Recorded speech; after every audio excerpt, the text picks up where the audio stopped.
ज़्यादातर लोगों को पता है कि अगर मिर्गी है तो गिर जाएगा, झटके आने शुरू हो जाएंगे, बेहोश हो जाएगा। क्या यही है लक्षण?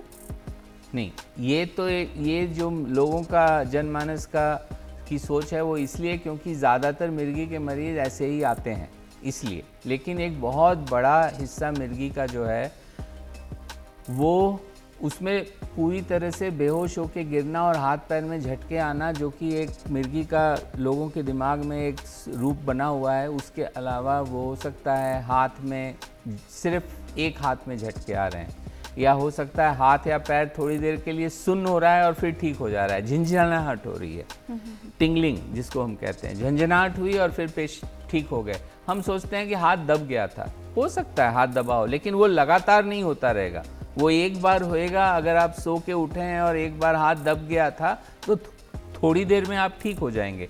लेकिन जब मिर्गी हम सोच रहे हैं तब ऐसा होगा कि हाथ में झंझनाहट लगातार हो रही है, तो उसको भी आप नेग्लेक्ट ना करें, क्योंकि हो सकता है थोड़ी देर में यही जो झंझनाहट है ये फिर पूरे बड़े मिर्गी में तब्दील हो जाएगी। अच्छा। तो हाथ में झंझनाहट या हाथ में झटका या आँख एक तरफ को हिल रही है या चेहरा जो है एक तरफ को फड़फड़ा रहा है। आँखों का फड़कना भी जो होता है, क्या वो भी हो सकता है? नहीं, आँखों का फड़कना एक बहुत ही साधारण कारण थकान हो सकती है, नींद की कमी हो सकती है। लेकिन इसमें क्या होता है कि फड़कना जो होता है वो एक ही जगह लगातार एक ही, जो सबसे इम्पॉर्टेंट चीज़ है, सबसे महत्वपूर्ण चीज़ है कि उसका पैटर्न जो होगा वो सेम होगा।